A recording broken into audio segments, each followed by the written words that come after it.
근수축에 의한 수축력은 작용 반작용의 원리에 따라 관절 내에 조인트 리액션 펄스를 유발시키고 결국 관절의 압박을 만들어냅니다. 즉, 근육이 수축하면 관절이 압박되는 특성이 발생한다는 얘기입니다. 기본적으로 레지스티드 테스트는 근육의 능력을 평가하는 것입니다. 따라서 근육은 자기의 능력을 최대한 발휘할 수 있도록 하여야 할 것입니다. 즉, 저항 검사를 실시하는 동안 근육의 최대 수축이 일어나도록 하여 근육의 능력을 평가해야 합니다. 근육의 능력은 매뉴얼 머슬 테스트를 통해서 이루어지게 됩니다. 일반적으로 매뉴얼 머슬 테스트를 통해서 노멀 그레이드를 받기 위해서는 중력과 큰 저항을 이기고 풀 RM을 수행할 수 있어야만 합니다. 이 세 가지 조건을 충족했을 때 노멀 그레이드로 평가됩니다. 여기서 중요한 사실 중에 하나는 풀 RM을 큰 저항을 이기고 진행해야 한다는 점입니다. 자, 가령 만약 손상된 관절을 대상으로 근력을 평가하는 상황이라면 시작 자세에서 마지막 자세까지 지속적으로 저항이 걸리기 때문에 관절 내에서는 압박에 의한 그라인딩 트라우마나 불필요한 역학적인 힘을 발생시킬 수 있다는 문제점이 있습니다. 이런 문제점을 최소화하는 방법 중에 하나는 관절의 움직임 없이 저항 검사를 실시하는 것입니다. 즉, 한 자세에서 저항을 걸고 그 저항에 대응하여 근육이 최대 힘을 발휘할 수 있도록 하여서 근육의 능력을 평가하는 것입니다. 이 경우 관절 움직임이 없기 때문에 관절 움직임에 의해서 발생하는 그라인딩 트라우마를 최소화할 수 있습니다. 움직임 없이 특정한 위치에서 저항 검사를 실시하기 위해서는 특정한 위치를 정해야 할 것입니다. 그러면 특정한 위치를 정하기 위한 기준이 필요한데 특정한 위치는 관절 가동 범위의 인너 레인지, 미들 레인지, 아웃 레인지 중에 결정이 되어야 합니다. 통상적으로 미드 포지션, 즉 레스팅 포지션에서 이 위치가 결정되게 되는데 여기에는 두 가지 이유가 있습니다. 첫 번째, 레스팅 포지션은 페리아티큘러 소프티슈가 이완된 자세이고 관절하는 두 뼈의 간격이 가장 넓어진 자세입니다. 따라서 충분히 근육이 이완될 수 있는 자세인 동시에 관절의 영향을 최소화할 수 있는 자세입니다. 즉, 관절의 영향을 적게 한 상태에서 근육만 선별적으로 검사할 수 있는 자세라는 말이 되는 것입니다.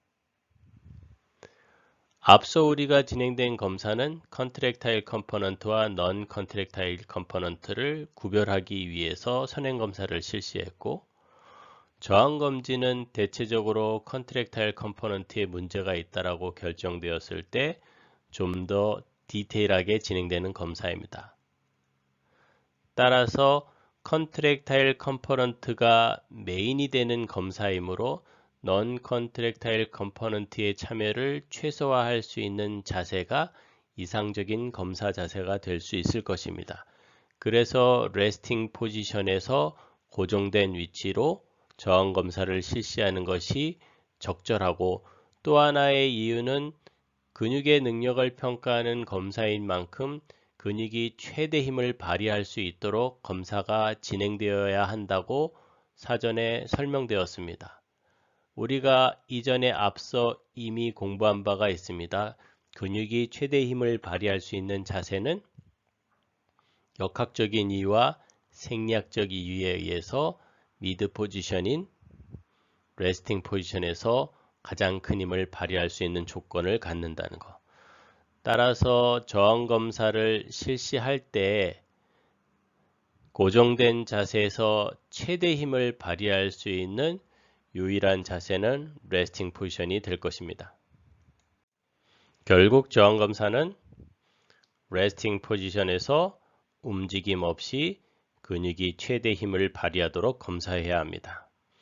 여기서 또 하나 중요한 요소가 있는데 그것은 앞서 설명한 바와 같이 근육이 수축하면은 조인트 리액션 폴스가 발생하고 관절에 압박이 생기게 됩니다. 관절의 압박은 손상된 관절인 경우 증상을 유발시키게 될 것이고 거기에 저항이 걸려서 큰 부하가 걸리면 증상은 더욱 악화될 수 있을 것입니다.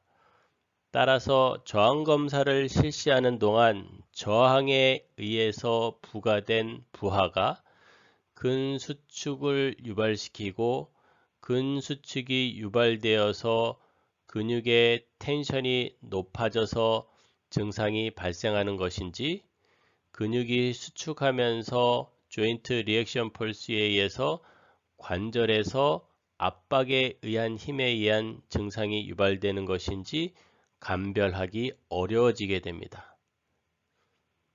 즉, 근육도 손상되고 관절도 손상된 상태에서 저항 검신을 실시하면 근육의 손상인지 관절의 손상인지 감별할 수 없다는 얘기가 됩니다. 이러한 문제점을 극복하는 방법은 사전에 레스팅 포지션에서 컴프레션 테스트를 통해서 포지티브인지 네거티브인지를 결정합니다.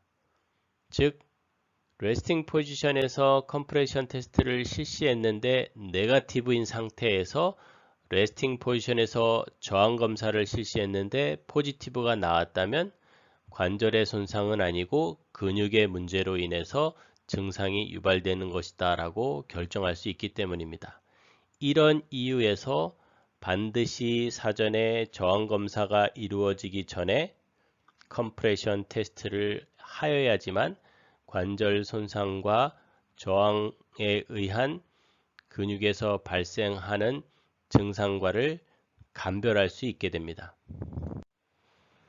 다시 한번 저항 검사의 절차를 설명해 보면 저항 검사를 실시하기 전에 레스팅 포지션에서 컴프레션 테스트를 통해 관절의 컨디션을 확인하고 움직임 없이 레스팅 포지션에서 근육이 최대 힘을 발휘할 수 있도록 저항 검사를 실시해야 한다는 것입니다. 이렇게 실시해서 얻은 저항 검사의 결론은 다음과 같이 해석해 볼 수 있습니다. 통증이 수반된 상태에서 근력이 강하게 나타났다면 이 경우에는 근이나 건 단위에 경미한 손상이 존재함을 알 수 있습니다. 두 번째, 통증이 수반된 상태에 근력이 저하되어 있다면 이때는 근건 단위에 큰 손상이 있음을 알 수 있습니다. 세 번째 경우, 통증은 없는데 근력이 약화되어 있는 경우입니다. 이 경우에는 신경계통에 손상이 존재하거나 근육이나 건 단위에 럽처가 있을 경우에는 이런 양상의 결과가 나타날 수 있습니다. 마지막으로 통증도 없고 근력도 강하다면 당연히 노말입니다. 근력 검사의 결과를 해석하는 방법이나 절차는 CDAX의 감별 진단법을 따르고 있습니다.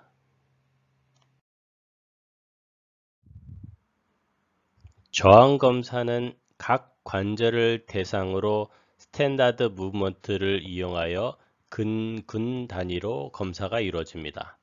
이를테면 플렉서 그룹, 익스텐서 그룹, 에이비덕터 그룹, 어덕터 그룹, 인터널, 익스터널, 로테이터 그룹 등으로 검사가 선행되고 이 검사 과정 중에 앞에서 설명한 바와 같이 컴프레션 테스트가 선행되기 때문에 일정 부분 관절과 근육, 즉 컨트랙타일 컴포넌트와 넌 컨트랙타일 컴포넌트를 감별하는 요소로도 활용될 수 있습니다. 스탠다드 무브먼트를 통한 저항 검진 과정 중에 문제가 있는 근군을 확인하면, 이를테면 프랙션 동작에서 플렉서 그룹들이 작용할 때 증상이 발현되는 특징을 보였다면 플렉서 그룹 중에 어떤 근육의 문제로 증상이 발현되는 것인지를 감별해야 합니다. 이때 컨바인드 무브먼트를 활용하여 그 근육의 특성에 맞는 2차적인 검사가 진행됩니다. 근 그룹 내에 시너지 역할을 내는 근육 중 어떤 근육에 문제가 있는지를 감별하기 위한 방법에는 3가지 방법이 있습니다. 기본적으로 저항 검사는 스탠다드 무브먼트를 통해서 문제가 있는 동작을 감별하고 그 동작에 참여하는 시너지 머슬들을 감별하기 위해서 컨바인드 무브먼트를 활용하게 됩니다. 컨바인드 무브먼트를 통한 시너지 머슬을 감별하는 첫 번째 방법은 같은 관절 내에서 세컨더리 펑션을 활용해서 감별하는 것입니다. 예를 들어 리스트 익스텐션의 통증이 발생한 환자라면 리스트 익스텐션에 관여하는 머슬, 익스텐서 칼피 라디알리스 롱구스 브레비스, 익스텐서 디지터름, 익스텐서 칼피 얼라리스를 감별해야 합니다. 이때 같은 관절의 세컨더리 펑션으로 이를테면은 리스트 조인트에서 익스텐서 칼피 라디알리스 롱구스 브레비스는 리스트의 라디알 데비에이션이라는 세컨더리 펑션을 갖고 있습니다. 따라서 리스트의 라디알 데비에이션에 대한 저항 검진을 통해 익스텐서 칼피 라디알리스 롱구스를 활성화시켜서 증상이 유발되는지 안 유발되는지를 확인해서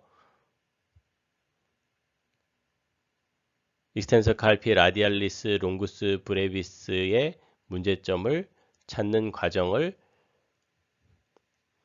세컨더리 펑션을 활용했다라고 설명할 수 있습니다. 두 번째 감별 방법은 인접 관절에 있는 세컨더리 펑션을 활용하는 것입니다. 예를 들어 엘보 프랙션 시 통증이 발생했다 하면 바이셉스 브라키, 브라키오 라디알리스, 브라키알리스를 감별해야 합니다. 이때 유일하게 바이셉스 브라키만이, 특히 바이셉스 브라키의 롱 헤드만이 숄더 조인트 동작에 관여하고 있습니다. 다시 말해서 숄더 프랙션의 저항을 통해서 증상이 유발될 경우 바이셉스 브라키의 롱 헤드 문제로 인해서 엘보 프랙션 시 증상이 유발됐음을 확인하는 이런 방법을 두 번째 방법으로 활용할 수 있습니다. 세 번째 감별 방법은 리시프로칼 인히비션을 활용하는 방법입니다. 다시 리스트 익스텐션 할 때 통증이 있는 환자는 익스텐서 칼피 라디알리스 롱구스 브레비스와 익스텐서 디지터름, 익스텐서 칼피 얼라리스를 감별해야 합니다. 이때 핑거 프렉소의 저항을 가한 상태에서 다시 리스트 익스텐션의 저항을 가하는 이중 저항을 통해서 검사를 실시해 볼 수 있습니다. 핑거 프렉소의 저항을 가하게 되면 핑거 익스텐서가 리시프로칼 인히비션에 의해서 억제되기 때문에 작용하지 않습니다. 따라서 핑거 프렉소의 저항을 가한 상태에서 리스트 익스텐션 저항 검사에서 증상이 사라졌다면 이 동작에 참여하지 않는 유일한 머슬은 익스텐서 디지터름이 되게 됩니다. 따라서 리스트 익스텐션 시 발생한 통증은 익스텐서 디스트럼의 문제로 인해서 유발된 것이다 라고 감별해낼 수 있게 됩니다. 이렇게 저항검진은 스탠다드 무브먼트를 통해서 동작을 감별하고 동작에 참여하고 있는 시너지 머슬들은 컨바인드 무브먼트를 통해서 감별하고 감별하는 방법에는 동일한 관절의 세컨더리 펑션이나 인접 관절의 세컨더리 펑션이나 리시프로칼 인히비션이라는 특성을 활용해서 시너지 머슬을 구별해서 검사하게 됩니다.